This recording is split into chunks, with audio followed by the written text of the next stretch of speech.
The entire campaign that she ran, to me, was very half-hearted. It didn't have the momentum and the strength that the mainstream media was trying to portray that it did, and I think that tricked people into thinking that it was something that it wasn't. If you're not looking outside of what you see on television, you may not see that. You may not see that it's not as all that it's cracked up to be. One of the mistakes that she made was the White Men for Harris campaign. Absolutely ridiculous, very offensive to many people. Again, it's rooted in identity politics.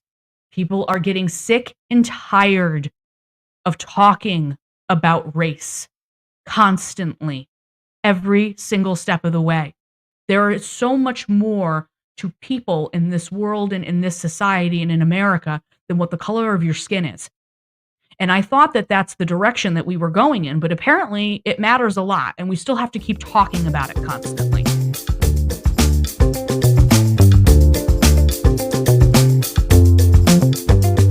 Guys, if you've been watching me for a while and you haven't subscribed yet, please do. I am trying to get to my next benchmark, which is the 1,000 subscriber mark.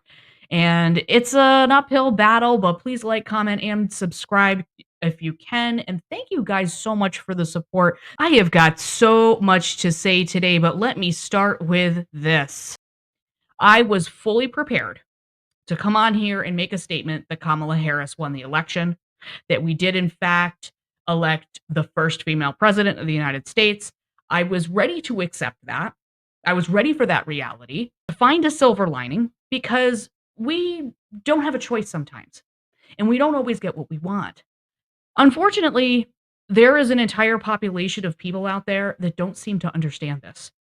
And they are already in this perpetual state of mourning, blocking friends and family from their social media accounts, having total meltdowns over the hateful, bigoted society we live in, complaining that their entire lives are over.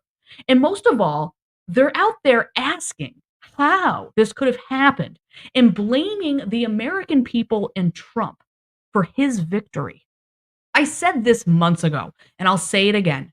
You need to take a look at your own party, the party that you affiliate with, the party that you align with.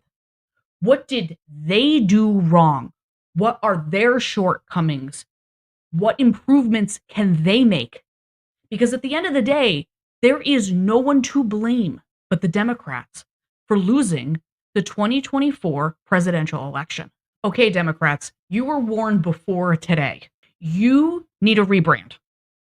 If you expect to win in the future, you need to learn to read the room. This is what happens when you employ an identity politics strategy to win. You cannot expect to install a candidate, because that's what you did. You rammed a candidate into a position with no primary process at the 11th hour, and you're essentially giving your supporters the finger on the assumption that the person being female and of color was enough to pass through every checkpoint and beat someone that more than half the country still strongly supports.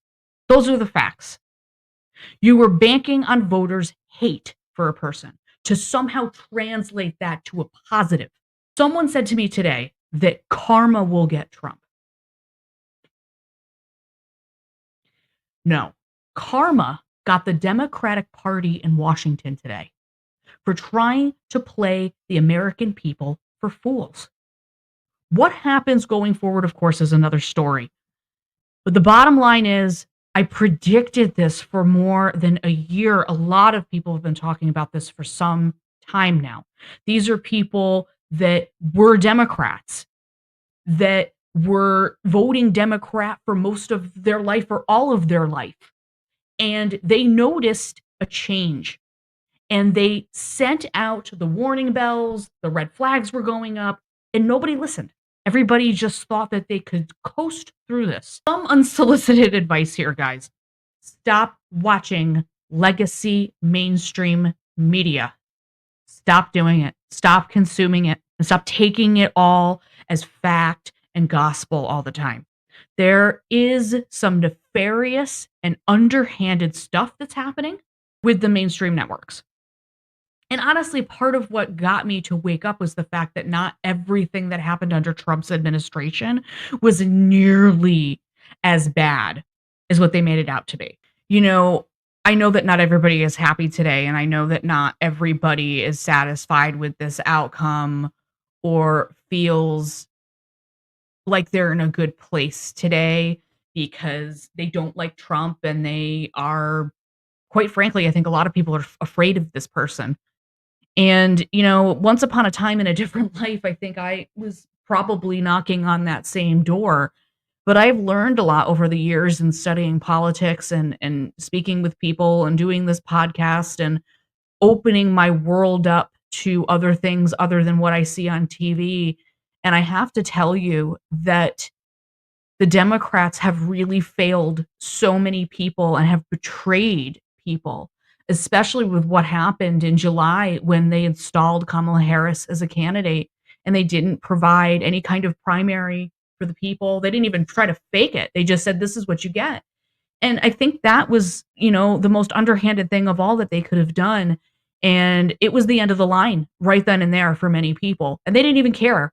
They didn't care that they hated Trump in the past. They didn't care. They voted for him anyways, because they weren't given a choice, quite frankly. So when people are out there all ticked off at the people that voted for him and how could you do such a thing? Again, you have to take a look inward and take a look at what this party represents now or what the lack of representation that they have. When they sit there and claim to be this diverse and inclusive representation of the people, all the while, our economy is in the crapper, our border is wide open, we're involved in several wars, we're transing children at nauseum, and people are wondering why the Democrats lost the election. I mean, I could go on and on and on for hours about all of the things that have gone on in the last 4 years that haven't gone well. And some of the worst of it is the fact that Kamala Harris didn't even try to pretend that anything had gone wrong. She thought she acted like everything was great, but simultaneously tried to act like she was going to save the world. And it just was disingenuous. It didn't come across as someone that was being very honest, and that doesn't work for people. You do need to rebrand Democrats. You do need to find a different way. You do need to change your messaging, and you do need to lay off the LGBTQ protections baloney. What do we need protection from? Like, just stop with this crap. People aren't buying it. They're not eating this. They're not taking it. You have to stop, or you're not going to win another election. This is all going to go right into the hands of the Republicans that are supposedly so evil. I mean, we'll see what they do the next 4 years. We'll see if they, uh, screw up or make things worse. Time will tell, of course, and I will be the first to tell you if I think that that's what's going on, and I will be completely honest with viewers and whatever. But this kicking and screaming that's going on today, and the crying on Facebook and filming yourselves in hysterics, it's just ridiculous. And I see this stuff with the Facebook photo is black and people talking about resistance and protest, and this is all the stuff that people are done with. They're done with the Free Palestine thing, the defacing property, burning down cities. They're done with this. People wanna move on. They actually do wanna move forward. And Harris sat there and said, "Oh, yes, it's time to turn the page." Yes, turn the page on you. Turn the page on the administration that you were part of.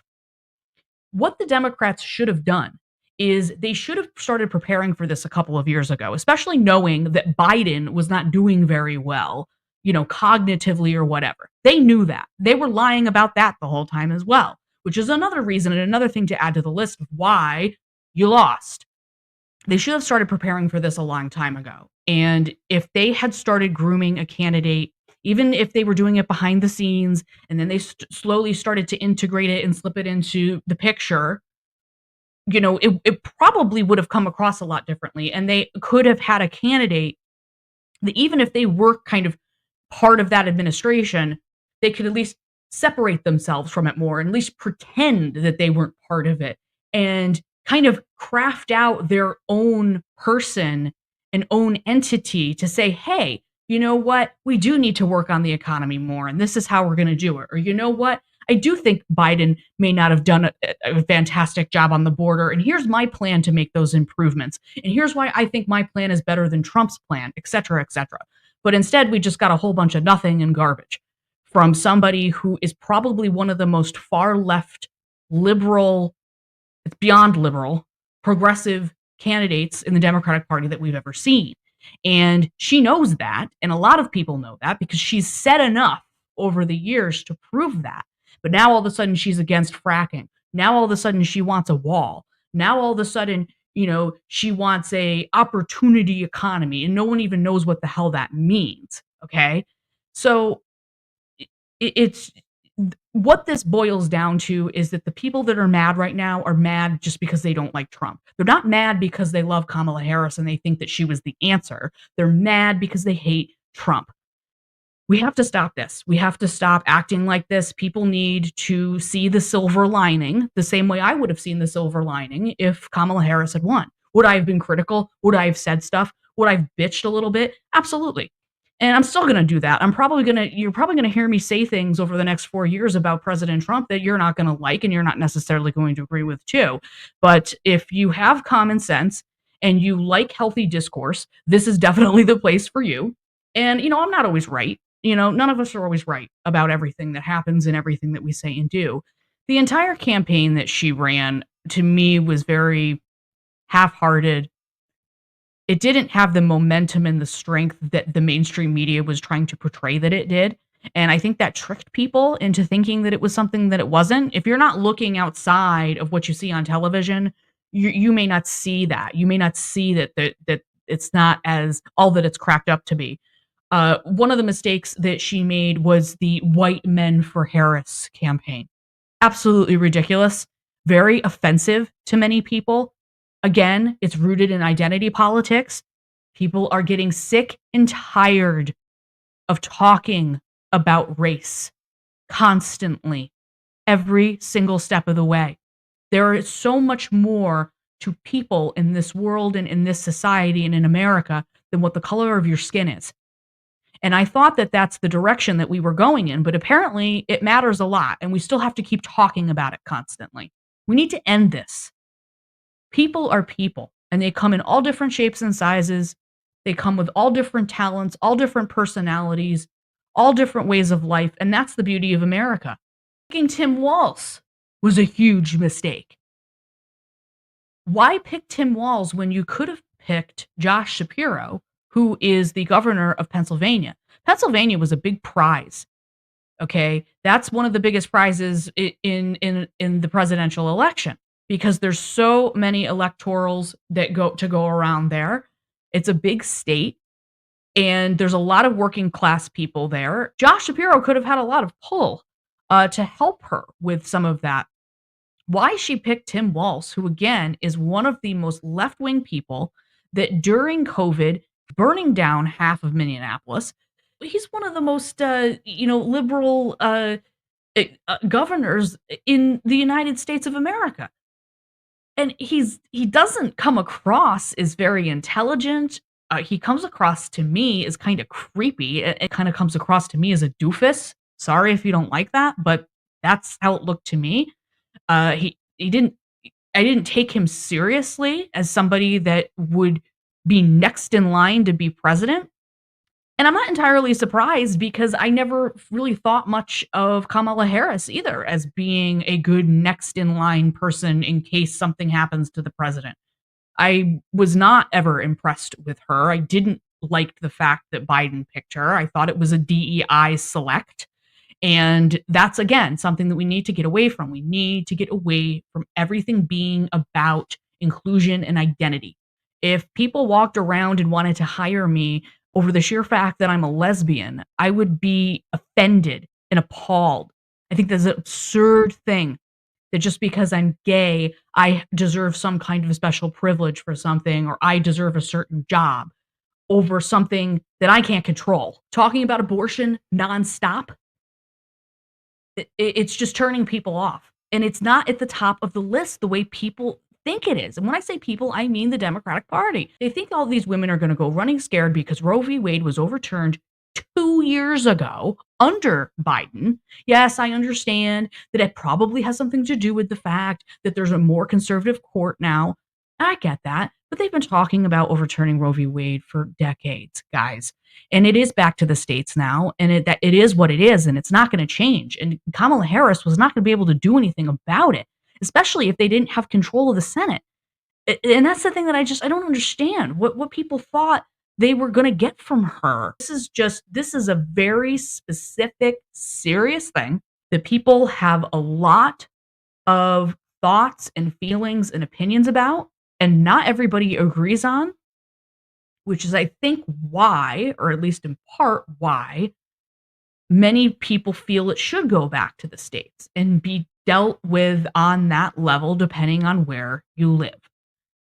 Not everybody agrees with it, not everybody likes it, but that's just the reality of what is going on. This is what democracy is about. And we're going to have another election in 4 years, and you're going to have a chance again to have your say about what you want. But I firmly believe that the Democrats need to sit down and have a little talk with themselves about what it is that they're doing wrong, because they are doing something wrong. You're scaring away your base. You're actually scaring them into voting Republican. That is what you did. That is not on anybody except for the Democrats. This ridiculous, relentless celebrity endorsements. I mean, you've got Lady Gaga, Oprah, Beyonce, just constant pandering. Nobody likes that. Nobody cares. Nobody can really relate to any of these people anyways. They have millions and millions of dollars, and whatever the outcome of the election is not going to have much bearing on their lives. They are there as talking puppets to try to convince you to do something, and they're being paid to say these things. Like, when are we going to wake up to the fact that what they think doesn't matter? You know, I am not somebody that is like in love with Trump or think he is the greatest thing that ever happened. There are people that really, really believe in him and almost worship him. And I think that that is very unhealthy as well. But I will tell you that I just think he was the better choice. I mean, out of what we were dealing with here. And I'm talking about policy. I'm talking about the atmosphere and the environment and getting a read on the American people and what we need to be doing. So when you do that, and when you stop and you look around and you survey your surroundings and your situation, and you survey your bank account and your bills and, you know, your friends and your family and people, you know, you start to see a picture that's a little different than this. He's a Nazi. Hitler locked people in concentration camps and worked them to death and starved them and killed them through various methods. He experimented on people. Thousands and thousands and thousands of people died under his watch on purpose, systematically. Systematic genocide. And you're calling Donald Trump a Nazi? I mean, y'all ought to be ashamed of yourselves. I mean, you can hate the guy as much as you want. You come up with solid reasons why you don't like him. Let me know in the comments what it is that you don't like, and I'm willing to have a conversation about that. But this is ridiculous. They kept pushing rhetoric that was more dangerous than anything Trump has ever said, that he's actually said, not what the media curated him to be saying and took a clip of something and angled it a way that made it look like he said a certain thing, because there's a lot of that that's been going on. It's been going on for years. Not that, but things that he actually said. They still have to certify this election, by the way, and I think that that could be a problem. Extraordinary free thinkers are right up my alley. You don't have to agree with everything I say to be a part of this channel. You can have healthy discourse all day long with myself and other supporters. So feel free to let me know what it is that you feel about Donald Trump being elected. Maybe you don't like it at all and you think it sucks. And some people have legitimate reasons for that, I would think. So if you do, please put it down below in the comments.